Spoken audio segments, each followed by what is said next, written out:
MTA International, reaching the corners of the earth.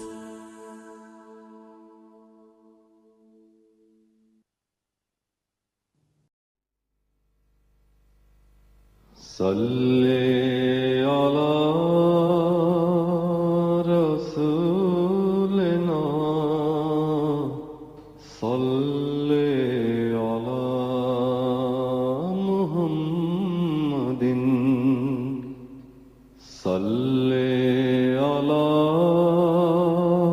نبینا صلی علی محمد صلی علی کریمنا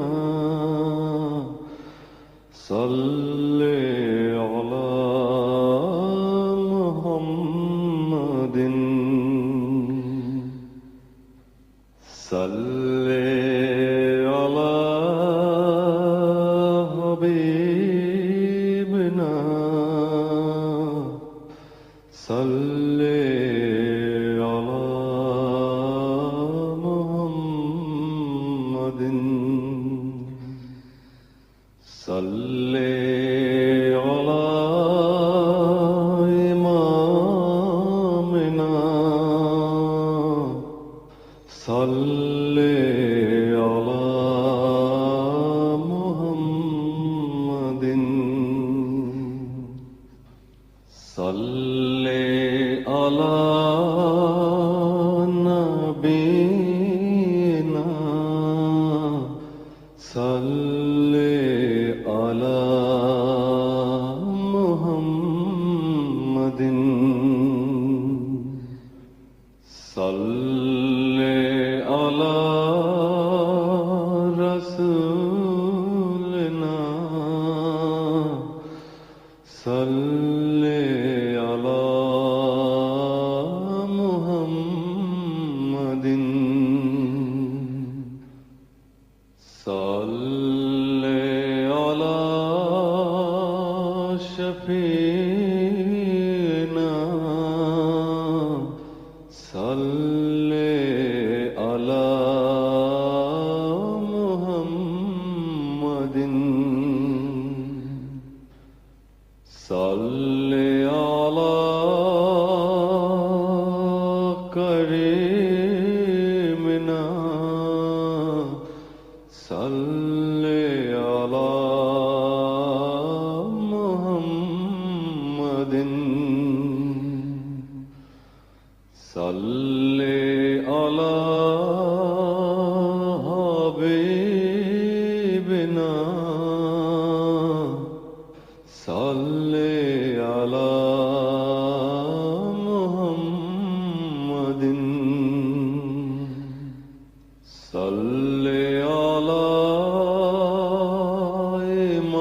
امامنا صلی علی محمد صلی علی رحیمنا صلی علی محمد صلی علی نبینا صلی علی محمد صلی علی نبینا صلی علی محمد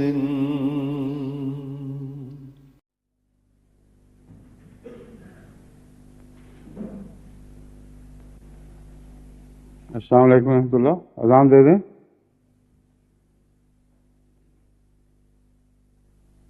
اللہ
أشهد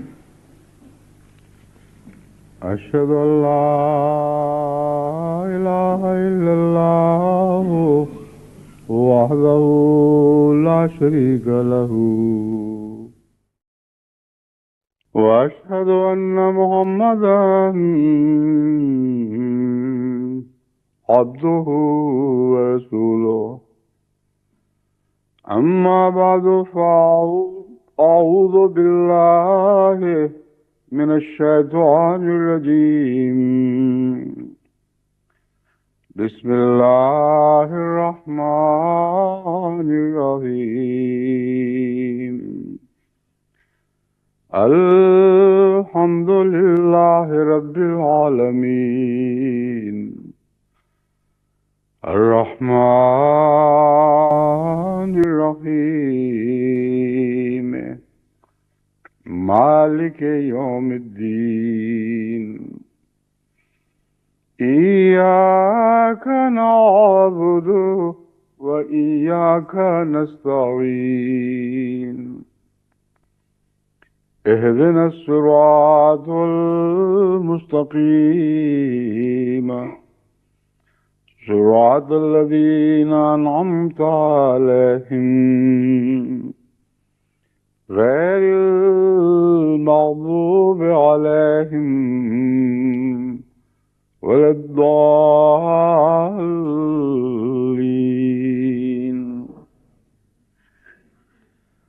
والله يدعو إلى دار السلام ويهدي من يشاء إلى صراط مستقيم للذين أحسنوا الحسنى وزيادة ولا يرهق وجوههم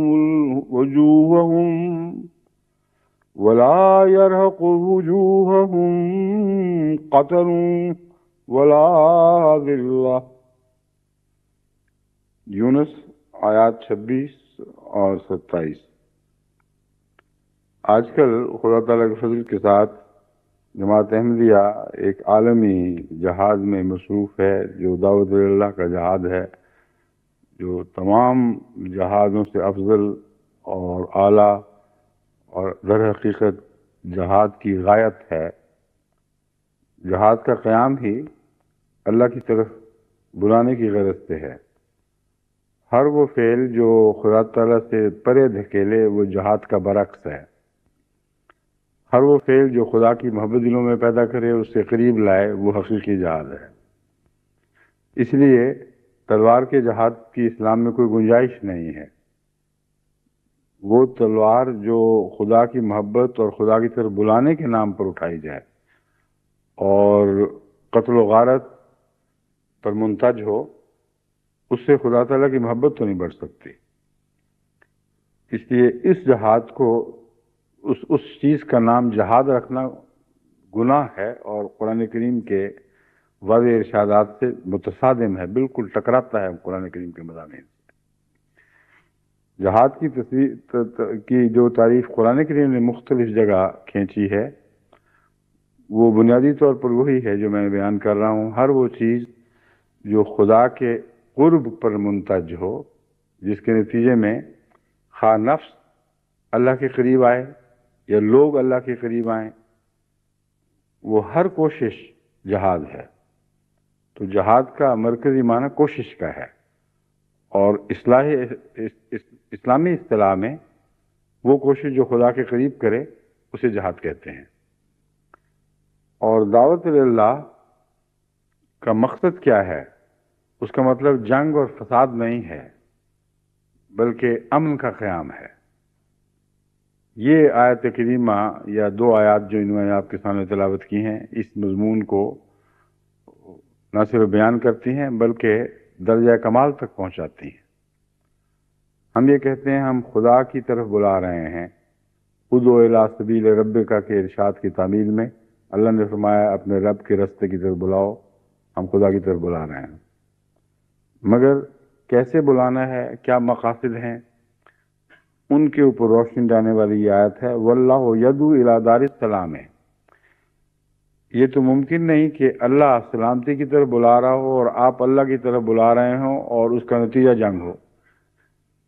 آپ اللہ کی طرف بلا رہے ہیں اور اس کا نتیجہ فساد ہو اور سلامتی کے برعکس ہو. تو اصل بلانا خدا کا بلانا ہے. وہی داعی اللہ ہے جو خدا کی آواز کے مطابق بلاتا ہے. جس طرح خدا بلا رہا ہے اسی طرح وہ بھی بلا رہا ہو. اس لیے اس دعوت اللہ کی تشریح ہے یہ کہ تم تو اللہ کی طرف بلا رہے ہو، مگر یاد رکھنا کہ تمہارا بلاوا سلامتی کی طرف ہونا چاہیے، کیونکہ خدا کا بلاوا سلامتی کی طرف ہے. تم کیسے خدا کی طرف بلاؤ گے جب بلاؤ گے فساد کے رنگ میں اور فساد پیدا کرتے ہوئے اور ظلم کے ساتھ اور صفاقی کے ساتھ؟ تو خدا کی آواز اور ہوگی، تمہاری آواز اور ہوگی. خدا ایک اور طرف بلا رہا ہوگا، تم ایک اور طرف بلا رہے ہوگے. تو یہ دونوں باتوں میں انطباق نہیں ہوتا. بس یہ آیت بہت ہی اہم ہے اس نقطۂ نگاہ سے کہ خدا کی طرف بلانا کس کو کہتے ہیں اور اس کے مقاصد کیا ہیں اور اس کے نتیجے میں اللہ تعالیٰ ایسے بندوں کے ساتھ کیا سلوک فرماتا ہے. پہلے تو فرمایا واللہ یدعو الی دار السلام ہے. اللہ تو امن کے گھر کی طرف بلاتا ہے. اگر ساری دنیا دعوت اللہ کے نتیجے میں دعوت اللہ کو قبول کر لے تو مراد یہ ہوگی کہ تمام دنیا دارالسلام بن جائے، ساری دنیا امن کا گھر بن جائے. پر دیکھو دنیا میں کتنے دعوی کرنے والے ہیں کہ ہم قیام امن کی خاطر مہمات جاری کرتے ہیں، قیام امن کی خاطر لڑائیاں کرتے ہیں، قیام امن کی خاطر ہم نے یہ بڑے بڑے اہم فیصلے کیے ہیں جو غریب قوموں پر زبردستی ٹھونسیں گے. یہ سارے دعوی جھوٹ پر مبنی ہیں، کیونکہ ان دعوی کے بعد ہم نے دنیا میں امن بڑھتا تو کبھی نہیں دیکھا. فساد پھیلتے ضرور دیکھے ہیں، بدامنی پھیلتی ہے، ہر جگہ ظلم اور صفاقی کا دورہ ہوتا ہے. بس جو مقصد اپنی ذات سے متصادم ہو جائے، اس کے اندر ایک اندرونی تضاد ہو، وہ مقصد یقیناً جھوٹا ہے اور بیکار ہے اور اس سے کوئی بھی فائدہ بنی نوع انسان کو نہیں پہنچ سکتا. بس داعین الی اللہ کی ہدایت کے لیے میں نے یہ آیت چنی ہے. میں آپ کو اب سمجھانا چاہتا ہوں کہ اس میں اور کیا کیا مضامین مشتمل ہیں. پہلی بات تو واللہ یدعو الی دار السلام، اس کو بھول کر آپ نے کوئی پیغام نہیں پہنچانا. اور سلامتی کی طرف کیسے بلا سکتے ہیں اگر آپ کو سلامتی نصیب نہ ہو؟ بس یہ دوسرا پہلو ہے جو بہت ہی اہم ہے. اللہ کا نام سلام ہے، اس لیے جب آپ خدا کی طرف بلاتے ہیں تو یہ آیت بتا رہی ہے کہ دار السلام کی طرف بلا رہے ہیں، اور اللہ کا نام بھی سلام ہے. بس آپ میں اگر سلام نہ ہو تو آپ سلام کی طرف بلا ہی نہیں سکتے. اور امر واقعہ یہ ہے کہ ہر انسان اگر اپنی فطرت، اپنی طبیعت، اپنے مزاج کا جائزہ لے تو اسے خوب اچھی طرح معلوم ہو سکتا ہے کہ اس کی شخصیت کے کون کون سے پہلو سلام سے خالی ہیں. ان میں بدامنی ہے، ان میں بے چینی اور بے قراری ہے، اور تضادات کے نتیجے میں یہ باتیں پیدا ہوتی ہیں. بس دارالسلام کی طرف بلایا جا ہی نہیں سکتا جب تک کہ بلانے والی شخصیت اس بات پر کا جہاد نہ کرے کہ اس کے اندر سلام پیدا ہونا شروع ہو جائے اور اس کا گھر دارالسلام ہو جائے. کیونکہ اللہ تو دارالسلام کی طرف بلاتا ہے. اگر بلانے والا دارالسلام اپنے اندر رکھتا ہی نہ ہو تو وہ دارالسلام کی طرف بلانے کا مجاز نہیں. اگر مجاز ہے، یعنی خدا نے فرمایا کہ بلاؤ، تو بلائے گا تو صحیح، مگر بیکار بلائے گا، اس کا نتیجہ کوئی نہیں نکل سکتا. وَيَهْدِي مَن يَشَاءُ إِلَىٰ صِرَاطٍ مُسْتَقِيمٍ. فرمایا بلاتا تو ہے مگر زبردستی نہیں بلاتا، اور پہچانتا ہے کہ کون اس لائق ہیں کہ وہ اس گھر کی طرف لے جائے جائیں. بس جب من یشاء فرماتا ہے اللہ تعالیٰ تو یہ مراد نہیں ہے کہ ایسا فیصلہ کرتا ہے جو جبری فیصلہ ہے. جیسے انسان جو چاہے کرے، جب یہ آپ کہتے ہیں کہ انسان جو چاہے کرے تو ہمیشہ اس سے مراد یہ ہوتی ہے کہ وہ ایک جابر ہے، اس کی مرضی ہے، وہ مادر پہ آزاد ہے، جو اس کے من میں آئے کر گزرے، اس سے کوئی پوچھنے والا نہیں۔ اللہ تعالیٰ کو پوچھنے والا تو کوئی نہیں، مگر اللہ تعالیٰ خود ان صفات حسنہ کے انتہائی مقام پر فائز ہے جس سے آگے صفات حسنہ ہو ہی نہیں سکتے، اور اس کی صفات حسنہ اس پر نگران، خدا کی ذات پر خود اس کی صفات حسنہ نگران ہے، یعنی اس بات کی ضامن ہے کہ کوئی ایسی بات نہ ہو جو صفات حسنہ کو گزن پہنچا سکے، کیونکہ جہاں خدا کی ایک صفت نے اپنی جلوہ گری میں دوسری صفت میں نقص ڈالا، وہاں خدا خدا نہ رہا۔ بس یہ کامل عدل اور کامل توازن حسن کامل پیدا کرتا ہے۔ بس اس پہلو سے اللہ تعالیٰ جب یہ فرماتا ہے کہ جس کو چاہتا ہے بلاتا ہے، مراد ہرگز یہ نہیں کہ جبری فیصلہ کرتا ہے، اقتداری فیصلہ کرتا ہے، اور یہ دیکھتا ہی نہیں کہ وہ اس کے اہل ہے بھی کہ نہیں۔ یشاء میں حضرت مسیح موعود علیہ السلام نے جیسا کہ خوب کھول کر بیان فرمایا ہے، لفظ یشاء میں اچھی بات ہونا لازم ہے۔ چنانچہ براہین احمدیہ میں بھی آپ نے اس مضمون کو خوب تفصیل سے کھولا، اور خصوصاً آریوں کے ساتھ بحث اور گفتگو اور عیسائیوں کے ساتھ بحث اور گفتگو میں اس نقطے کو کھولا ہے کہ تم جو یہ سمجھتے ہو کہ یشاء کا مطلب یہ ہے کہ جبراً کسی کو کچھ کہتا ہے یا فیصلہ کرتے وقت بے دلیل فیصلہ کرتا ہے، بالکل غلط اور بے بنیاد بات ہے۔ یشاء میں چاہنا ہے، اور اچھی چیز بری چیز چاہ ہی نہیں سکتی۔ ایک منصف مزاج ناانصافی چاہ ہی نہیں سکتا، ایک محبت کرنے والا نفرت چاہ ہی نہیں سکتا۔ تو جب یہ کہا جائے اللہ چاہتا ہے تو لازم ہے کہ وہ چاہنا مبنی بر عدل ہے، مبنی بر حسن ہے، اور ایسا چاہنا ہے کہ اس کے اندر کسی قسم کے ظلم کا کوئی شائبہ تک باقی نہیں، شائبہ تک بھی موجود نہیں۔ ان معنوں میں اللہ تعالیٰ فرماتا ہے، اللہ تعالیٰ دارالسلام کی طرف بلاتا ہے، مگر سب نہیں آئیں گے۔ یہدی من یشاء، اس کو ہدایت دے گا جس کے متعلق وہ یہ فیصلہ فرماتا ہے کہ وہ اس لائق ہے کہ اسے ہدایت دی جائے، اور جس کے لیے خدا کی طرف سے بلانے میں ایک چاہت پیدا ہو جاتی ہے۔ اب یشاء کے لفظ میں ایک چاہت کا مضمون بھی ہے۔ اب جو چیز چاہتے ہیں اس کی طلب کرتے ہیں، اس کی جستجو کرتے ہیں، اگر بے اختیار ہوں تو وہی طلب ایک بھڑکی میں تبدیل ہو جاتی ہے، ایک آگ سے سینے میں جل جاتی ہے کہ میں چاہتا ہوں اس کو، مگر میرے اختیار میں نہیں کہ میں اسے بلا لوں، اور اللہ کے اختیار میں ہے۔ تو ایک اور بھی بہت خوبصورت مضمون من یشاء میں یہ موجود ہے کہ بلاتا سب کو ہے، مگر جو اس کو پیارے لگتے ہیں، جن کے اندر یہ خوبصورتی، اس حسن کا مادہ پایا جاتا ہے کہ وہ خدا کی طرف آ سکیں، تو پھر ان کے لیے اللہ کے دل میں ایک چاہت پیدا ہو جاتی ہے۔ یعنی لفظ دل سے مراد وہ دل نہیں جو انسان کا دل ہے، مگر ایک مانوی طور پر ایک چیز دل کہلاتی ہے جو ارادے کا مرکز ہے یا چاہت کا مرکز ہے۔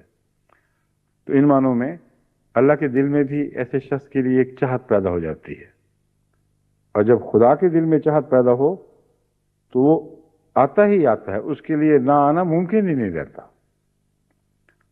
بس دیکھو یہاں تلوار کا کون سا موقع ہے، کہیں جبر کی کون سی گنجائش باقی ہے کہیں۔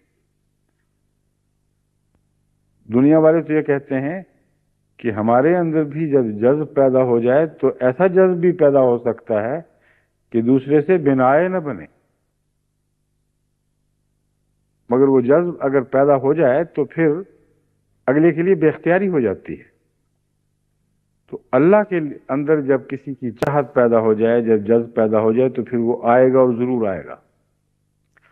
بس خدا کے بندے جو خدا کی طرف بلاتے ہیں ان کے لیے اس میں بہت ہدایت کے سامان ہیں۔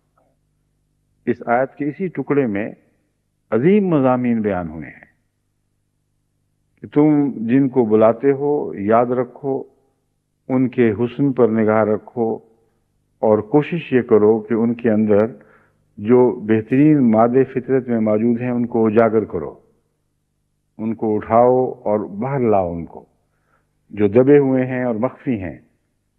جس طرح ایک آگ کا متلاشی راکھ کو رید کر آگ کے چنگارے ڈھونڈتا ہے، ہر انسان میں کچھ خوبیاں مخفی ہیں، کچھ مدفون ہیں، ان پر نظر رکھو اور ان سے کام لو۔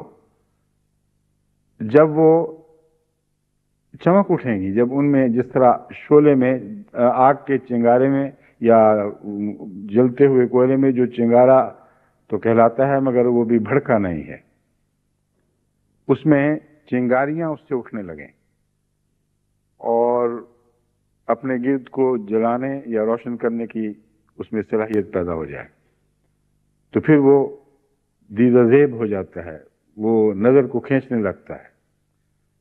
تو اسی طرح مومن کے دل میں بھی کچھ نیکیاں دبی ہوتی ہیں، جب وہ اٹھتی ہیں تو پھر اللہ کی توجہ ان کی طرف پیدا ہوتی ہے۔ چنانچہ حضرت اقدس محمد مصطفیٰ صلی اللہ علیہ وآلہ وسلم کے متعلق فرماتا ہے کہ وہ ایسا نور تھا جو ویسے ہی بھڑک اٹھنے کو تیار تھا۔ وَلَوْ لَمْ تَمْسَسْهُ نَارٌ، آگ اسے چھوئے نہ چھوئے اس سے قطع نظر اس کی ذات میں شعلہ بننا اور چمک اٹھنا اور ماحول کو روشن کر دینا اس طرح شامل تھا کہ فطرتاً اس میں یہ مادہ پایا جاتا تھا، اس نے ہونا ہی تھا۔ یہ اس پر آسمان سے اللہ تعالیٰ کے نور کا شعلہ اترا ہے، اور نور علی نور، وہ نور پر نور بن گیا۔ تو اللہ نے محمد رسول اللہ کو چاہا تو بے مقصد تو نہ چاہا، بے وجہ تو نہیں اللہ تعالیٰ نے آپ کو اختیار فرمایا اور فضیلت بخشی۔ نور کا آغاز آپ کی ذات میں ہے، وہاں وہ چمکا ہے، وہاں سے وہ اٹھ کر دنیا کو روشن کرنے پر آمادہ ہوا تھا، تب آسمان سے وہ شعلہ نور اترا ہے جس نے اپنے ساتھ اس کو چمٹا لیا، اور ایک خدا اور بندے کا جس حد تک بھی اتصال ممکن ہے وہ اتصال ہمیں حضرت صلی اللہ علیہ وآلہ وسلم کے نور کا خدا کے نور کے ساتھ ہوتا ہوا دکھائی دیتا ہے۔ تو یہی مضمون ہے جو ہر بندے پر کسی نہ کسی حد تک اس کی توفیق کے مطابق جاری ہوتا ہے، اور یشاء کا مطلب سمجھ آ جاتا ہے۔ اللہ نے حضرت محمد رسول اللہ علیہ وسلم کو چنا، جس کو چاہتا چن سکتا تھا، مگر اس کے چاہنے میں ایک حسن ہے، اس بات کو لوگ بھول جاتے ہیں، اور وہ بد چیز کو چاہ ہی نہیں سکتا۔ جس کو سب سے اچھا چاہا اس میں سب سے اچھا ہونے کی صلاحیتیں موجود تھیں، اور وہ سب سے اچھا بننے کی کوشش کر رہا تھا۔ اس لیے اللہ تعالیٰ نے جیسا وہ تھا ویسا ہی اس سے سلوک فرمایا۔ بس تقدیر اور تدبیر کا جو سنگم ہے وہ اس طرح پیدا ہوتا ہے، بندے کی تدبیر کے مطابق خدا کی تقدیر اترتی ہے، اور یہ دونوں مل کر پھر تقدیر ہی بن جاتے ہیں، پھر تدبیر جدا نہیں رہتی۔ تو اس مضمون کو میں بیان کر رہا ہوں، بہت ہی اعلیٰ شان کے انسانوں میں تو ہمیں دکھائی دینے لگتا ہے، مگر عام انسانوں میں یہ دکھائی نہیں دیتا، جس کی وجہ سے ہم سے کوتاہی ہو جاتی ہے، اور ہماری کوتاہی کے نتیجے میں ہماری دعوت اللہ کی کوششیں ضائع چلی جاتی ہیں۔ بس پہلی نصیحت آپ کو یہ ہے کہ جن کو آپ خدا کے راستے کی طرف بلاتے ہیں ان میں خوبیوں کی تلاش کریں، بلکہ ان کو چاہیں جو اچھے ہیں، جن کی خوبیاں دکھائی دے رہی ہیں۔ کج بحثوں اور ضدی لوگوں سے یا بد اخلاق لوگوں سے کئی داعی اللہ سر ٹکراتے رہتے ہیں، ساری عمر ان کی سر ٹکراتے گزر جاتی ہے، اپنا سر پھوڑتے ہیں اور اس کے سر میں کچھ داخل نہیں کر سکتے، اس لیے کہ خدا تعالیٰ کی سنت کے خلاف کام کر رہے ہیں۔ بس اس مضمون کو اور آگے بڑھائیں اور پھیلائیں تو پھر یہ حکمت عملی ہمارے سامنے آئے گی کہ تمہیں لازماً حسن کی تلاش کرنی ہے تاکہ اسے چمکاؤ، اسے اور زیادہ کرو، اور ایسا کر دو کہ اللہ کی پیار کی نظر اس پر پڑنے لگے۔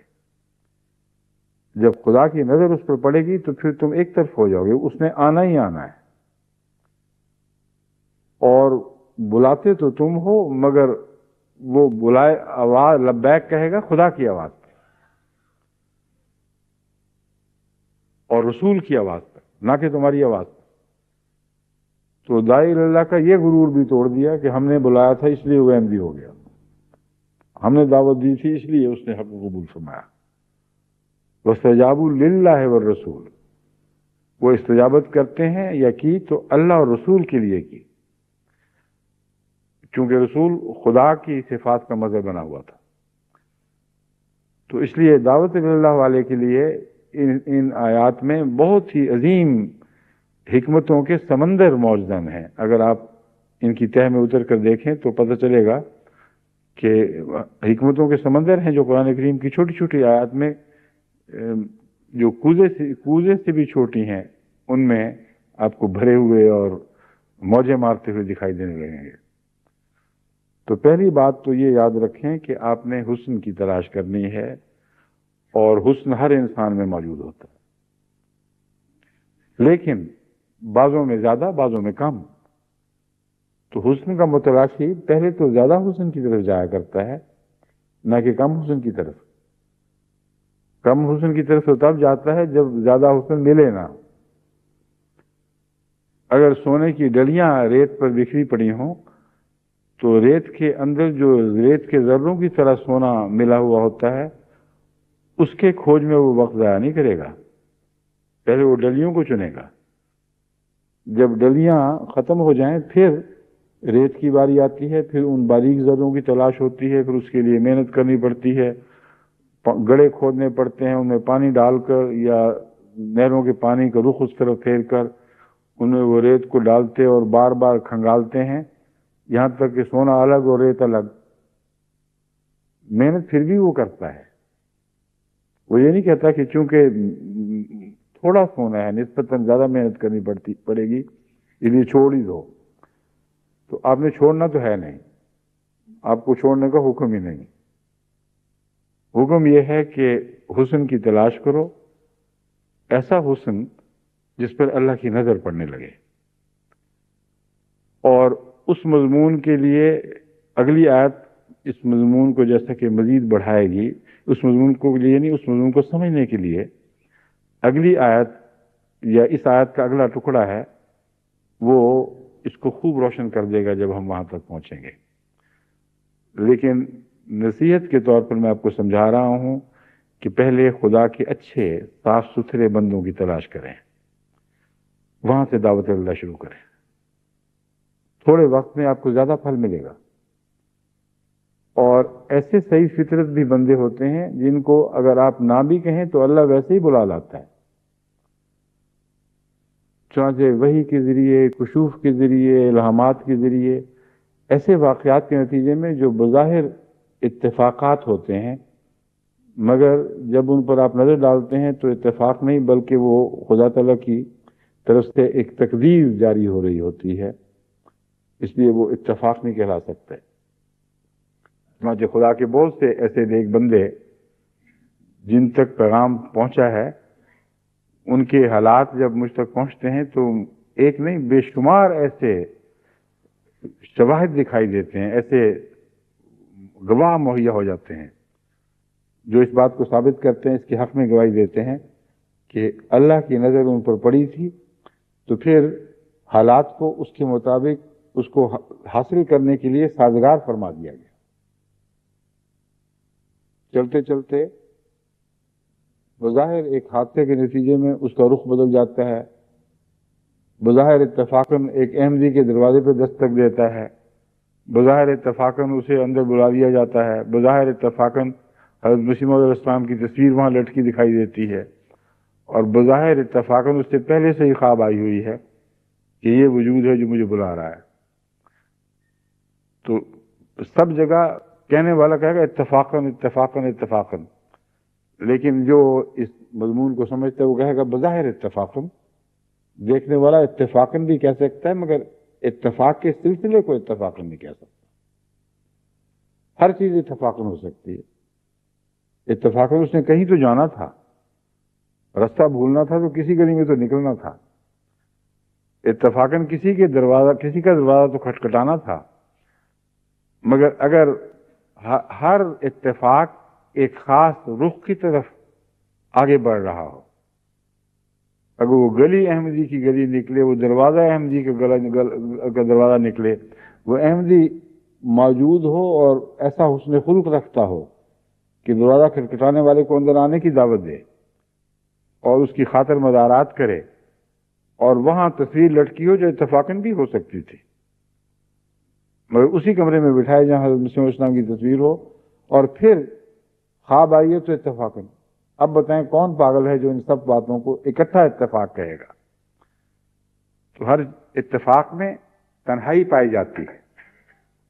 جہاں دو اتفاق اکٹھے ہوں وہاں اتفاق کی بجائے کسی تجویز کا مضمون ابھرتا ہے کہ مجوزہ بات ہے کوئی.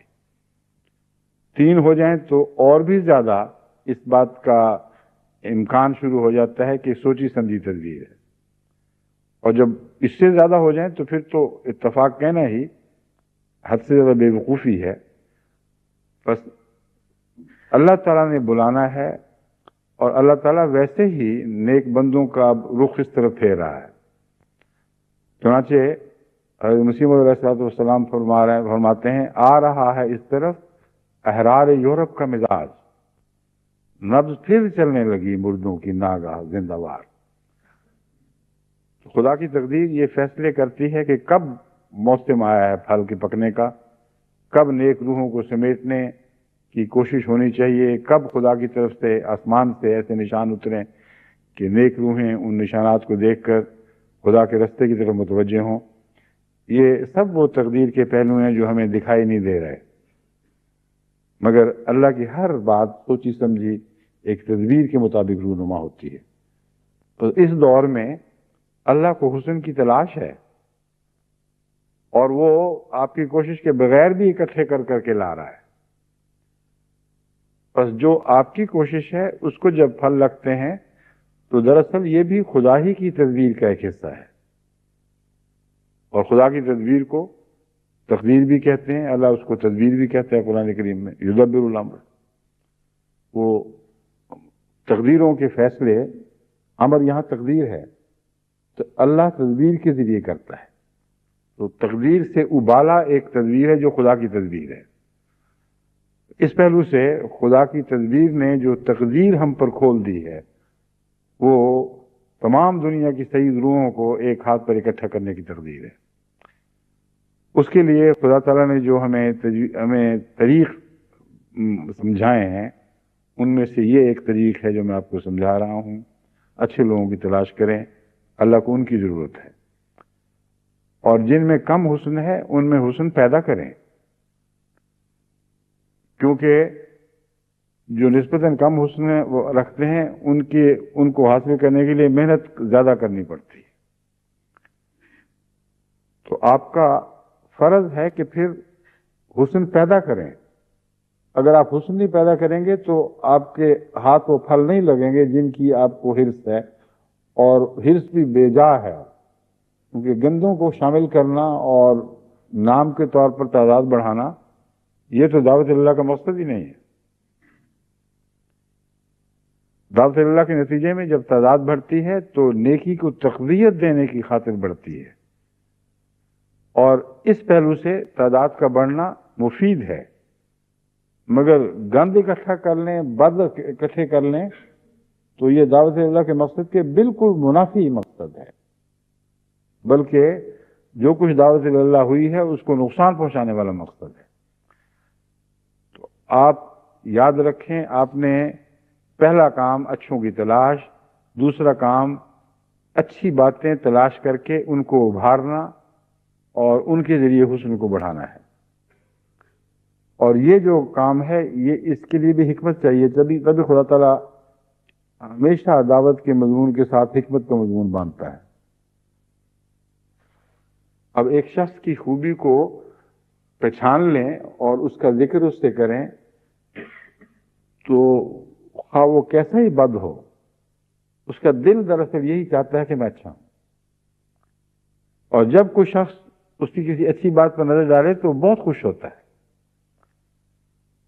خواہ سر سے پاؤں تک بدیوں سے وہ داغدار ہو، اس کے اندر کوئی نہ کوئی خوبی ہوتی ہے۔ آپ میں اگر پہچان ہے، اگر عرفان ہے، تو پھر اللہ تعالیٰ کے فضل کے ساتھ آپ کسی کی خوبی کو پہچان کر اس پر کام کریں، نہ کہ اس کی بدیوں سے بات شروع کریں۔ بدیوں پر غلبے کے لیے کوئی وہاں فٹ ہولڈ ہونا ضروری ہے۔ جب فوجیں کسی دوسرے ملک پر حملہ کرتی ہیں تو اس کو فتح کرنے کے لیے پہلے وہاں ایک چھوٹی سی جگہ تجویز کرتی ہیں کہ یہاں ہم اتریں، یہاں اپنا وہ قدم جمائیں، جس قدم کے جمانے کے بعد پھر ہم ارد گرد کام کر سکتے ہیں۔ تو یہ بھی بےہودہ طریق ہے کہ پہلے بدیوں پر ہی حملہ کر دو۔ قدم جمانے کے لیے اپنے مزاج کی چیز پر قدم جمایا جاتا ہے، جو سرزمین قبول کر سکے کسی فوجی یلغار کو، اسی کو چنا جاتا ہے۔ بس حکمت عملی کا تقاضا یہ ہوتا ہے، اور ہمیشہ یہی ہوتا ہے۔ یہاں تک ابھی ظاہر میں جو انگلستان کا وفد یہاں سے فوجی وفد روانہ ہونے والا تھا، اس کے کمانڈر نے اپنے بیان میں یہ بات بھی داخل کی۔ انہوں نے پوچھا کسی نے کہ آپ ٹیلی ویژن کے ایک سوال کرنے والے نے کہ آپ کیسے کام کریں گے؟ اس نے کہا سب سے پہلے تو ہم یہ دیکھیں گے کہ وہاں قدم جمانے کے لیے کون سی جگہ موزوں ہے۔ جب تک ہمیں وہ جگہ نہ مل جائے ہم کامیاب نہیں ہو سکتے۔ تو جائزہ لے کر اس جگہ کو ڈھونڈیں گے، پھر وہاں قدم جمائیں گے، پھر ارد گرد کا کام آسان ہو جائے گا۔ تو کسی انسان کو دعوت دے کر بلانے سے پہلے اس کے دل میں وہ جگہ تو ڈھونڈیں جس میں آپ کا قدم صدق، آپ کی سچائی کا قدم مضبوطی کے ساتھ گڑ جائے، اور وہ خوبیوں کی جگہ پہ ہوگا۔ یہ ایسا ہونا صرف خوبی کی جگہ پر ممکن ہوگا، یہ نہیں کہ ہر اس کی عادت کے ساتھ اپنا تعلق باندھ لیں۔ اگر اکثر بد ہے تو آپ کو بد ہوئے بغیر اس سے تعلق قائم ہو ہی نہیں سکتا۔ بس خوبی کے لیے خوبی کی تلاش کرنا اور اس سے تعلق باندھنا ضروری ہے، پھر ماحول کو رفتہ رفتہ خوبیوں میں تبدیل کرنے کا کام ممکن ہے۔ اور وہ شخص جس کے ساتھ یہ تعلق قائم ہو، اللہ تعالیٰ کے فضل کے ساتھ وہ ضرور آپ کی نیکی کے سے پہلے سے زیادہ مغلوب ہوتا چلا جاتا ہے اور متاثر ہوتا چلا جاتا ہے۔ بچوں کی تربیت میں بھی یہی حساب ہے۔ کسی بچے کو مائیں ڈانٹ کر ٹھیک کرنے کی جتنی مرضی کوشش کرنے کبھی بھی نہیں ہوتا، بلکہ بعض وقت بغاوت پیدا ہوتی جاتی ہے، ضد ہوتی چلی جاتی ہے۔ جو میں جب دورے کرتا ہوں تو بسا اوقات مائیں ایسے بچوں کو لے کے آتی ہیں، کہتے ہیں ہماری تو بات ہی نہیں مانتا ہے، تو سرکش ہی ہوتا چلا جا رہا ہے۔ اور جب وہ کہہ رہی ہوتی ہیں، اس کے بچے میں کی آنکھوں میں غیظ و غضب میں دیکھ رہا ہوتا ہوں، اور بھی زیادہ متنفر ہو رہا ہوتا ہے اپنے ماں باپ سے کہ ہمیں تو یہ ملانے کے لیے لائے تھے کہ ٹیلی ویژن پہ ہم جس کو دیکھا کرتے تھے اس سے ملاقات ہوگی اور وہ ہمیں چاکلیٹ بھی دے گا، تو اس کو تو ہمارا دشمن بنا رہے ہیں یہ شخص۔ تو وہ پہلے سے زیادہ متنفر ہو جاتے ہیں۔ پھر میں ان کو آگے بلاتا ہوں پیار سے، اور کافی ان میں غصہ آ چکا ہوتا ہے اس وقت تک، پیار کر کے تھپکا کر آہستہ آہستہ باتیں کر کے ان کا خوف دور کرتا ہوں۔ کہتا ہوں ماں باپ کی بات نہ سنو، تم تو اچھے ہو، اندر سے تم اچھے ہو نا آخر۔ کہتے ہاں ہم اچھے ہیں۔ تو جب وہ اپنی اچھائی تسلیم کر لیتے ہیں تو پھر آہستہ آہستہ بعض ماں باپ بھی بتانے لگ جاتے ہیں پھر ہاں اس میں یہ بات تو ہے۔ تو میں نے کہا جب یہ بات ہے تو کیوں آپ نے اس کو بد بنا کے پیش کیا؟ پھر اس سے باتیں ہوتی ہیں، اور رفتہ رفتہ بلا استثناء آج تک میں نے کبھی اس حکمت عملی کو جو خدا کی سکھائی قرآن کی حکمت عملی ناکام ہوتے نہیں دیکھا۔ وہ اپنی خوبیوں کو جب بیان ہوتا دیکھتا ہے، اور اس خوبی کے حوالے سے میں اس سے وعدے لیتا ہوں کہ تم نے اب یہ کام بھی نہیں کرنا، وہ بھی نہیں کرنا، تو وعدے کرتا ہے اور اگلی ملاقات میں یا بعض وقتوں کے ذریعے ماں باپ شکریہ ادا کرتے ہیں کہ واقعتاً تبدیل ہو گیا ہے،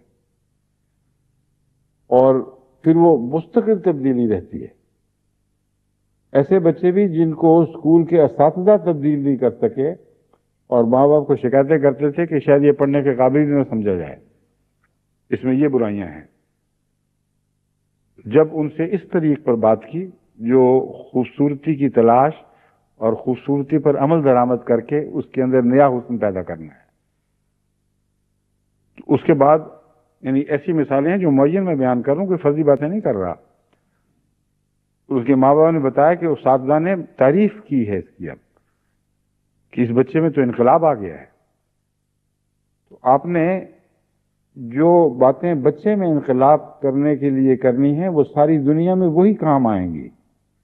ان باتوں میں فطرت، انسانی فطرت ہے جو مرکزی نقطہ ہے، وہ ہر بچے، بوڑھے، جوان، مرد، عورت سب میں برابر ہوتی ہے، اور یہ حکمت عملی ہے جو دنیا کو دعوت اللہ کی طرف بلانے میں کامیاب ہوگی۔ تو اپنے تعلقات بڑھائیں، محض پیغام نہ دیں، گرد و پیش احسان کا مضمون جاری کریں، اور پھر خوبیوں پر نظر رکھتے ہوئے ان کی خوبیوں کو آگے بڑھائیں۔ جب خوبیوں میں ایک قسم کا بڑھنے کا مادہ از خود جاگ اٹھے گا تو آپ سمجھیں گے کہ آپ کام کر رہے ہیں، دراصل اللہ کی تقدیر کام کرتی ہے، وہ ٹیک اوور کر لیتا ہے اللہ تعالیٰ، اور پھر اسے کھینچ کر اپنی طرف لے آتا ہے۔ چنانچہ یہ آیت اس مضمون کو آگے بڑھاتے ہوئے یوں کہ بیان کرتی ہے، میں یہدی من یشاء الی صراط مستقیم، پھر جسے اللہ تعالیٰ پسند کرنے لگتا ہے اسے صراط مستقیم کی طرف لے آتا ہے۔ من یشاء میں کون من ہے؟ للذین احسنوا، یہ جو فعل ہے اللہ تعالیٰ کا، یہدی من یشاء، یہدی للذین احسنوا ہے، اصل میں لے کا تعلق یہدی سے لگتا ہے، اور بھی اس میں مضامین ہیں، اگر وقت اجازت دے گا تو میں آپ کو سمجھاؤں گا، لیکن پہلی بات یاد رکھیں کہ اللہ ان کو ہدایت دیتا ہے جو احسنوا، جو اپنی بدیوں کو دور کر کے حسن میں تبدیل کرتے ہیں۔ احسنوا کا جو لفظ ہے یہ بہت وسیع معنی رکھتا ہے۔ ایک یہ کہ خدا تعالی وہ لوگ جو احسان کریں کسی پر، ان کا اللہ مددگار بن جاتا ہے۔ دوسرا یہ کہ وہ دوسروں کی بدی کو دور کر کے حسن میں تبدیل کرے۔ تیسرا یہ کہ اپنے حسن کو اور بھی زیادہ اجاگر کریں۔ بس یہ تین چیزیں بیک وقت شروع ہونی چاہیے اور ساتھ ساتھ چلتی رہنی چاہیے۔ بس للذین کا ایک معنی تو یہ ہے کہ ہدایت ان کو دیتا ہے، دوسرا یہ آیت اپنی ذات میں، آیت کا یہ ٹکڑا اپنی ذات میں ایک مکمل الگ مضمون بھی رکھتا ہے، اور وہ اس طرح ہوگا کہ للذین احسنوا الحسنی وزیادہ، وہ لوگ جو احسان کرنے والے ہیں ان کے لیے حسنہ ہے۔ یہاں الحسنہ جواب ہو جائے گا للذین کا، وہ لوگ جو احسان کرنے والے ہیں ان کا کیا ہے؟ ان کے لیے حسنہ ہے، وزیادہ، بلکہ اس سے بھی زیادہ ہے۔ اب حسنہ کیا ہوتی ہے؟ حسنہ کا عام معنی تو ہے اچھی بات، لیکن اہل لغت بیان کرتے ہیں کہ حسنہ کسی خوبی کا درجہ کمال تک پہنچنا ہے، اور اس کو سپرلیٹو ڈگری جو انگریزی میں کہا جاتا ہے وہی حسنہ کے ساتھ حسنہ پر بھی صادق آتا ہے۔ افعل التفضیل کا جو صیغہ ہے، جو معنی اس میں پائے جاتے ہیں وہ حسنہ لفظ میں پائے جاتے ہیں، سب سے اچھی، سب سے اعلیٰ۔ تو للذین احسنوا کو اگر اب احسنوا فعل کو الگ بیان کر کے ذرا رکیں اور پھر کہیں الحسنہ ان کے لیے حسنہ ہے، تو گویا یہ آیت کا یہ ٹکڑا اپنی ذات میں ایک مکمل آیت بن جاتی ہے۔ اور یہ ایسی بات ہے جس کو کھینچ تان کر بنانے کی ضرورت نہیں، بین ہی یہی معنی اس کے اندر داخل ہے. بس للذین احسنوا، وہ لوگ جو اس کام میں مصروف ہوتے ہیں کہ دوسروں پر احسان کر رہے ہیں، دوسروں کے حسن کو بہتر بنا رہے ہیں، پھر خدا کی تقدیر ان کے اندر بھی ان کے حسن کو بڑھانے لگتی ہے. یعنی یہ جزا کے طور پر ہے. اور لفظ زیادہ نے صاف بتا دیا کہ جزائی مراد ہے، کیونکہ خدا تعالیٰ بندے کے اعمال کی جزا ان کے حقوق سے ہمیشہ زیادہ دیتا ہے. تو فرمایا وہ لوگ جو دعوت اللہ کر رہے ہیں، لوگوں کو بلا رہے ہیں خدا کی طرف، یعنی دارالسلام کی طرف بلا رہے ہیں، کیونکہ اللہ بھی دارالسلام کی طرف بلاتا ہے، ان کو جزا کے طور پر اللہ تعالیٰ یہ توفیق بخشتا ہے کہ ان کی اپنی خوبیاں بڑھ کر حسنہ کا مقام حاصل کر لیتی ہیں، یعنی درجہ کمال کو جا پہنچتی ہیں. وزیادہ، اور جب درجہ کمال کو پہنچ گئی تو زیادہ کیا ہوا؟ زیادہ میں وہ شعلہ نور والی بات ہے جو میں پہلے رسول اللہ صلی اللہ علیہ وسلم کے حوالے سے بیان کر چکا ہوں.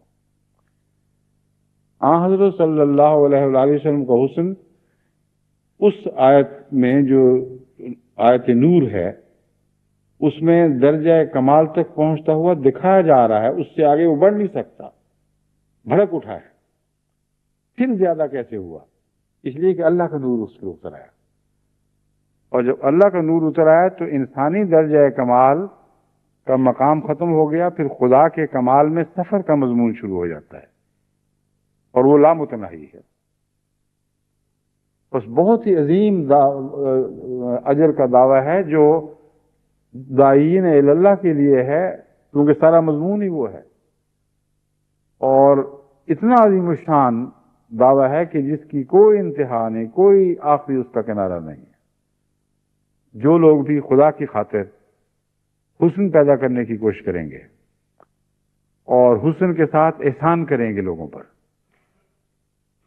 ان کے لیے خدا وعدہ فرماتا ہے کہ ان کے حسن کو، اس حسن کی صلاحیتوں کے آخری کناروں تک پہنچا دے گا، جس سے بڑھ کر انسان میں حسن ہو نہیں سکتا. جب وہاں پہنچ گیا، اپنے درجہ کمال کو پہنچ گیا، پھر اپنے حسن کا نور ان پر اتارے گا، اور پھر کوئی اس کی انتہا نہیں ہے. زیادہ ہی بس ایک لفظ ہے جو بیان کیا جا سکتا ہے، کیونکہ زیادہ میں سب سے زیادہ کی بحث نہیں شریکی ہو ہی نہیں سکتی تھی. ان کا نور پھر خدا کے تعلق کی بنا پر اس سے وصل کے نتیجے میں بڑھتا چلا جاتا ہے. بس آپ دعوت اللہ کے اس اعلیٰ عرفان سے آراستہ ہو کر جو اس آیت کریمہ نے ہمیں عطا فرمایا ہے، پھر سفر شروع کریں. ان لوگوں کی تلاش کریں جن کو خدا کی طرف بلانا ہے، ان کی خوبیوں پر نظر رکھیں، ان کی تلاش کریں جس سے اللہ خوبیوں پر نظر رکھتا ہے اور تعلق جوڑتا ہے. بین یہی مضمون ہے جو یہاں ہمارے سامنے رکھا گیا ہے. چنانچہ حضرت اقدس محمد مصطفیٰ صلی اللہ علیہ وآلہ وسلم بندے اور خدا کے تعلق میں یہی معرفت کا نقطہ بیان فرماتے ہیں کہ اللہ کا غیر اللہ سے تعلق کیسے قائم ہو سکتا ہے. ہر غیر اللہ محدود ہے، ہر غیر اللہ کوئی نہ کوئی نقص رکھتا ہے.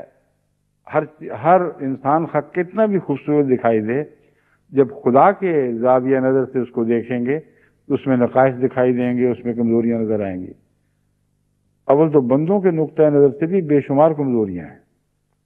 انسان کا اپنا نقطۂ نظر جو ہے، جہاں سے وہ اپنی ذات کو جانچتا ہے، اگر وہ اچھا اور سچا ہو تو انسان اپنے اندر اتنی بدیاں پائے گا کہ اس کے ہوش و حواس گم ہو جائیں گے. وہی ظفر کا شعر جو میں پہلے بھی کئی دفعہ بیان کر چکا ہوں، ہر دفعہ اس موقع پر مجھے یاد آتا ہے، چونکہ اچھا ہے اس لیے میں اس کو بار بار بیان کرنے سے تھکتا نہیں. بہادر شاہ ظفر نے اس نقطے کو اردو شعر میں بہت عمدگی سے بیان کیا. وہ کہتا ہے، نہ تھی حال کی جب ہمیں اپنے خبر، رہ دیکھتے اوروں کے عیب و ہنر. اپنے حال سے جب تک غافل تھے، لوگوں کی عیب و ہنر تلاش کرتے رہے. بڑی اپنی برائیوں پر جو نظر، تو نگاہ میں کوئی برا نہ رہا. اپنی برائیاں دکھائی دینے لگیں تو اتنی زیادہ تھیں کہ ان کے مقابل پر کوئی بھی برا دکھائی نہیں دیا. اب بظاہر یہ ایک شعری مبالغہ ہے، لیکن میرے نزدیک ظفر نے خواہ حقیقت کو پہچان کر کہا تھا یا شعر کو خوبصورت بنانے کے لیے کہا تھا. جو بات کہہ گیا وہ بات بالکل سچی ہے،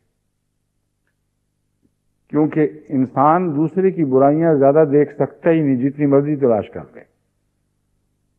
ہر انسان نے اپنی برائیوں پر اتنے پردے ڈھانپے ہوئے ہوتے ہیں اور اتنی احتیاطیں برتی جاتی ہیں کہ اس کی برائیاں دکھائی دینا شاذ کا کام ہے.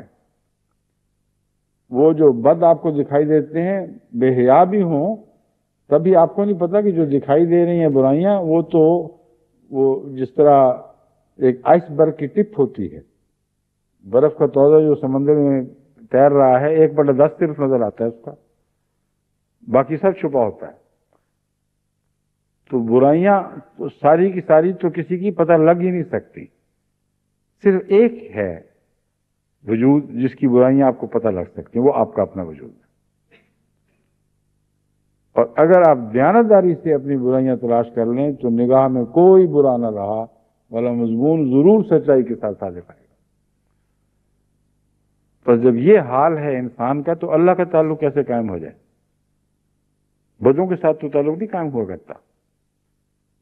اس نقطے کو حضرت صلی اللہ علیہ وسلم نے جس طرح سمجھایا حیرت انگیز. رسول اللہ صلی اللہ علیہ وسلم کی ایک ہی بات پر دل بے اختیار عاشق ہوتا ہے، اچھل اچھل کر. جس طرح دودھ کے لیے بچے کا دل اچھلتا ہے اور بچے کی پکار پر ماں کا دل اچھلتا ہے، اس طرح حضرت محمد رسول اللہ صلی اللہ علیہ وسلم کی ہر بات پر طالب حق کا دل بے اختیار سینے میں اچھلنے لگتا. دیکھیے کیسا نقطہ بیان فرمایا خدا کی مخلوق ہے، ناممکن ہے کہ وہ کلیتاً حسن سے خالی، کیونکہ جب خالق حسین ہے تو اس کے نقش کو چاہے جتنا مرضی آپ گندا کر دیں کہیں نہ کہیں سے اس کا حسن ضرور جھانکے گا. مٹی ہوئی چیزیں بھی اپنے سابقہ حسن کی داستان خود دہراتی ہیں. کھنڈروں کو دیکھیں، بڑی بڑی عمارتوں بڑی بڑی عظیم بڑے بڑے عظیم محلات کے کھنڈر بھی بظاہر جنوں بھوتوں اور گیدڑوں اور بچھوں اور سانپوں کی آماجگاہ بن جاتے ہیں، مگر جب آپ ان کا معائنہ کرتے ہیں دیکھتے ہیں تو آپ کو دکھائی دیتا ہے کہ کسی زمانے میں بہت خوبصورت عمارتیں تھیں، کیونکہ حسن کا نقش کلیتاً مٹ ہی نہیں سکتا. پر اس پہلو سے اللہ تعالیٰ کی تخلیق کے متعلق یہ خیال کر لینا کہ وہ کلیتاً بد ہی ہو گئی، کوئی انسان حسن سے کلیتاً عاری ہو گیا، یہ ہو ہی نہیں سکتا. تو حضرت صلی اللہ علیہ وسلم فرماتے ہیں کہ اللہ جب بندے سے تعلق رکھتا ہے تو اس حسن کے مقام پر اپنے قدم صدق کو جماتا ہے، وہاں اپنا سچائی کا قدم رکھتا ہے جو حسین و ستھرا مقام ہے. تو جس طرح فوجیں موو کرتی ہیں کہ فتح کرنے کے لیے ایک علاقے کو اور وہاں ایک وار ہیڈ بناتی ہیں جہاں سے پھر انہوں نے آگے جنگ لڑنی ہے، اللہ جب یہ فیصلہ کرتا ہے کہ کسی بندے کے ذات میں اتر آنا ہے تو اس کو پتہ ہے کہ میرے بندوں کی کون کون سی خوبیاں ان میں ابھی بھی قائم ہیں. وہاں وہ قدم رکھتا ہے اور پھر وہاں سے وہ پھیلنا شروع ہوتا ہے، اس کی بدیوں کو خوبیوں میں تبدیل کرنے لگتا ہے. تو آپ کے لیے بھی یہی حکمت عملی ہے. یہ ہو کیسے سکتا ہے کہ کوئی بندہ حسن سے کلیتاً عاری ہو؟ آپ کے پاس کافی گنجائش موجود ہے کہ آپ خدا کے بندوں کے حسن کو تلاش کریں، ان کی خوبیوں پر نظر رکھیں اور انکساری اس کے ساتھ یہ رکھیں کہ اپنے وجود کی بدیوں پر بھی نگاہ ڈالیں، تاکہ جب آپ کسی وجود کو برا دیکھ رہے ہوں اور خوبیوں کے لیے محنت کر رہے ہوں، کوشش کر رہے ہوں پتہ کریں، تو غلطی سے یہ دماغ میں یہ غرور نہ سما جائے کہ کہیں آپ ہی سب سے اچھے ہیں. اس لیے دوسرا پہلو اس کا یہ اپنے حال پر نظر رکھتے ہوئے آگے بڑھا کریں انکساری کے ساتھ. اور پھر جو خوبصورتی ہے اس کے ساتھ جب آپ تعلق جوڑیں گے تو آپ کے ذریعے پھر اللہ اس سے تعلق جوڑے گا، کیونکہ جو خدا کے بندے خدا کی خاطر کام کرتے ہیں اللہ ان سے بڑھ کر ان کی خاطر کام کرتا ہے، ورنہ اللہ چاہتا تو محمد رسول اللہ صلی اللہ علیہ وآلہ وسلم کے بغیر ہی ساری دنیا کی اصلاح نہیں فرما سکتا تھا، مگر بندوں میں سے اس نے چن لیا۔ یہ بھی اس کے احسانات میں سے ایک بے حد خوبصورت احسان ہے کہ بندوں کو یہ اثر دیا کہ تم آپ ہی کام کر رہے ہو اپنے لیے، اور تم کرو گے تو میں پھر تمہارے ساتھ دوں گا، تمہاری مدد کروں گا۔ پھر بس اس پہلو سے جب خدا کا کوئی بندہ داعی اللہ اللہ کی خاطر دعوت دے گا اور محنت کرے گا اور سفر اختیار کرے گا اور کوشش کرے گا، یہ ہو نہیں سکتا اس کی دعوت کو پھل نہ لگے۔ اس ضمن میں آپ یاد رکھیں کہ بہت سے داعی اللہ جو یہ کہتے ہیں ہم نے کوشش تو بڑی کر رہے ہیں، ہم نے تو سب کچھ پورا کر دیا، اب اللہ کے اختیار میں کچھ نہیں ہو رہا، تو وہ خدا پر الزام لگاتے ہیں، اور یہ دعویٰ جھوٹا ہے کہ ہم صحیح کوششیں کر رہے ہیں۔ اگر کوششیں اس اخلاص کے ساتھ ہوں جو خدا چاہتا ہے، اگر نیتیں پاک ہوں، دل پاک اور صاف ہوں، اگر اپنے اندر بھی آسنوں کا عمل جاری ہو چکا ہو، یعنی دوسروں کے اوپر صرف احسان اور ان کو بہتر بنانے کا تعلق جاری نہ ہو، بلکہ اپنی ذات میں بھی یہ کام جاری ہو چکا ہو، تو خدا کا یہ وعدہ کیوں پورا نہیں ہوگا کہ للذین احسنوا الحسنی، کہ جو لوگ اپنے آپ کو اچھا بنانا چاہتے ہیں، پہلے تو میں نے دوسروں کے حوالے سے بات کی تھی، اب میں اس حوالے سے آپ کو سمجھا رہا ہوں، ان کے لیے تو لازم ہے کہ اللہ ان کو حسنہ عطا کرے گا، وزیادہ، اور بھی زیادہ۔ زیادہ میں ایک اور مضمون یہ ہے کہ بہت سی خوبیاں جن کا آغاز کے لحاظ سے بھی کوئی وجود ان میں نہیں تھا، یعنی ان سے کام شروع ہو ہی نہیں سکتا تھا، وہ نئی خوبیاں بھی ان کو عطا کرنے لگے گا۔ ایک زیادہ کا وہ مفہوم تھا کہ اللہ اپنے فضل کے ساتھ اپنے حسن کا ان کے ساتھ رابطہ قائم کر لے گا، وہ بہت ہی دلکش مضمون ہے، لیکن روزمرہ جاری و ساری مضمون ایک یہ بھی ہے کہ وہ لوگ جو حسن کے لیے کوئی جد و جہد کرتے ہیں، حسن کو بڑھانے کی کوشش کرتے ہیں، اگر وہ غیروں کا بڑھائیں گے خدا کی خاطر تو اللہ ان کا بڑھائے گا، اگر وہ اپنا بڑھائیں گے تاکہ غیر خدا کے حقیقی نمائندہ سمجھتے ہوئے خدا کی طرف سے آیا ہوا پہچان کر ان کی آواز پر لبیک کہیں، تو اللہ تعالیٰ فرماتا ہے میں تمہارے اندر حسنہ پیدا کر دوں گا، بہت ہی خوبصورت بنا دوں گا، یعنی وہ دراصل تمہاری کوشش سے نہیں ہوگا، خدا کی خاطر کوشش کرنے کا پھل ہے کہ تمہارا حسن پہلے سے بڑھ جائے۔ وہ زیادہ ان معنوں میں ہوگا پھر کہ اللہ تعالیٰ تمہیں اور بھی بہت سی خوبیاں دے گا جو تمہیں پہلے پتہ ہی نہیں تھی، جیسے تم آشنا نہیں تھے۔ اور جو بھی شخص دعوت اللہ کے عمل کو اس طرح کرتا ہے وہ جانتا ہے، اس کے تجربے میں آئی ہوئی بات ہے کہ اللہ تعالیٰ ہمیشہ اس کی خوبیاں بڑھاتا ہے۔ کئی باتوں کی طرف اس کی پہلے توجہ نہیں ہوتی، جب وہ دعوت اللہ کے میدان میں اترتا ہے تو اس کی خوبیاں علم میں بھی بڑھ رہی ہوتی ہیں، عمل میں بھی بڑھ رہی ہوتی ہیں، اور وہ ہمیشہ ترقی کرتا چلا جاتا ہے۔ اس کے آخر پر قرآن کریم اس نتیجے پر اس آیت کو ختم کرتا ہے، یعنی ابھی آیت جاری ہے مگر میں نے صرف یہ جو نتیجے کا پہلا حصہ ہے وہ چنا ہے آج بیان کرنے کے لیے۔ وَلَا يَرْهَقُ وُجُوهَهُمْ قَتَرٌ وَلَا ذِلَّةٌ، ایسے لوگوں کے چہروں پر خدا کبھی سیاہی نہیں چڑھنے دے گا اور کبھی ان کو ذلیل اور ناکام نہیں ہونے دے گا۔ کتنا عظیم الشان دعویٰ ہے، کتنا عظیم الشان وعدہ ہے۔ حسن تو انسان کی اپنی ذات کے حوالے سے اس کو پتہ لگ ہی جائے گا جب بڑھے گا، لیکن دشمن تو بدی کی تلاش میں رہتا ہے، اور دشمن بعض دفعہ خدا کی طرف سے عطا فرمودہ حسن کو پہچانتا ہی نہیں، کیونکہ اس کی غلیظ گندی نظر صرف بدیوں کی تلاش میں ہے، اور بعض دفعہ اتنی زہریلی ہو جاتی ہے کہ اس کو حسن بھی برا دکھائی دینے لگتا ہے. جس کے مذاق ہی بدل جائیں ان کو حسن اچھا نہیں لگتا. اب اس چند دن ہوئے ایک جگہ سے یہ اطلاع ملی کہ ہمارے بچے تو ایم ٹی اے کے کو میں دلچسپی نہیں لیتے، اس لیے ایم ٹی او کو ایسا بنائے کہ وہ دلچسپی لینے لگے.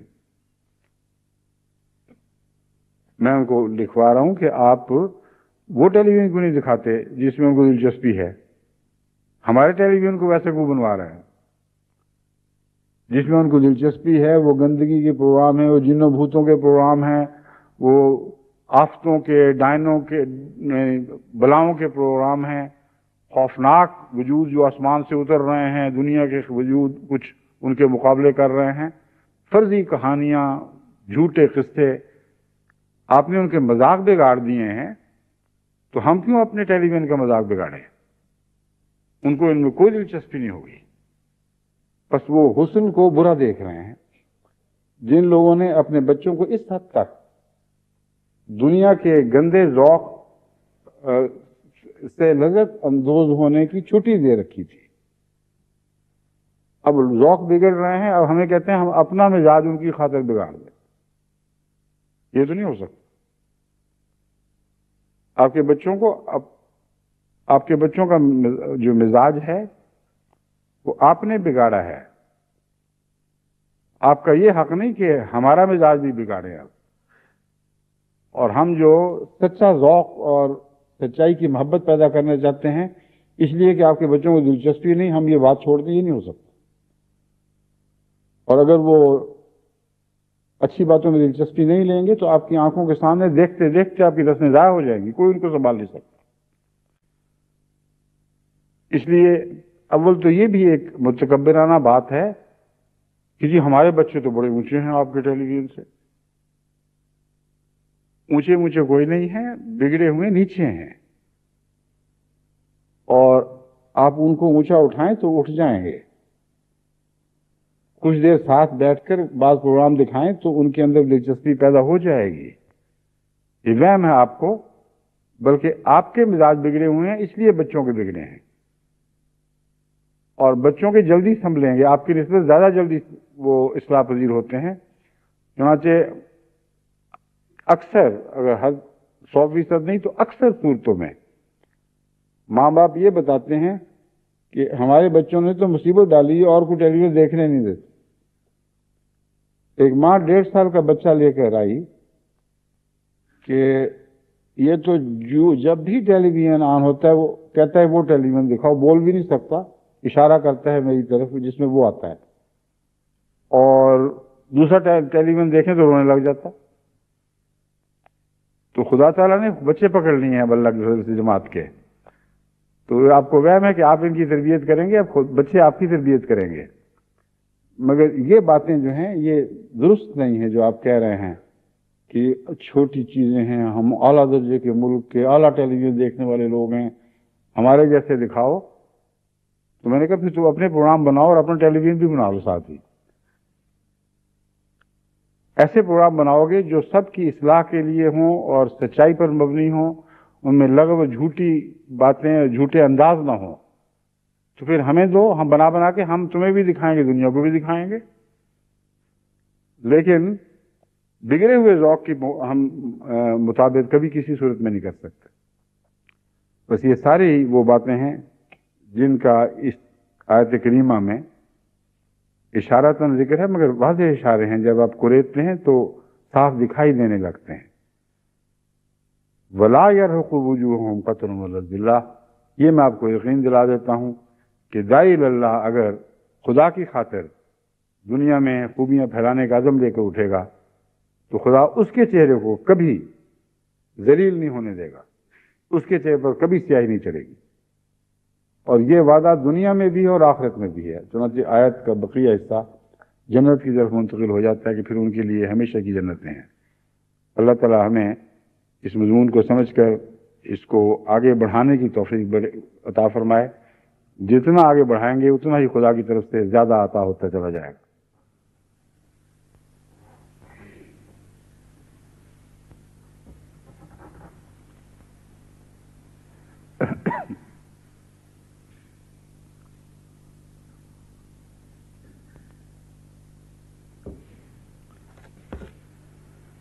الحمد لله نحمده ونستعينه ونستغفره ونؤمن به ونتوكل عليه ونعوذ بالله من شرور أنفسنا ومن سيئات أعمالنا من يهده الله فلا مضل له ومن يضلله فلا هادي له ونشهد أن لا إله إلا الله وحده لا شريك له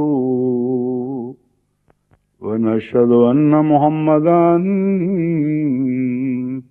عبده ورسوله عباد الله رحمكم الله إن الله يأمر بالعدل والإحسان وإيتاء ذي القربى وينهى عن الفحشاء والمنكر والبغي يعظكم لعلكم تذكرون اذكروا الله يذكركم وادعوه يستجب لكم ولذكر الله أكبر.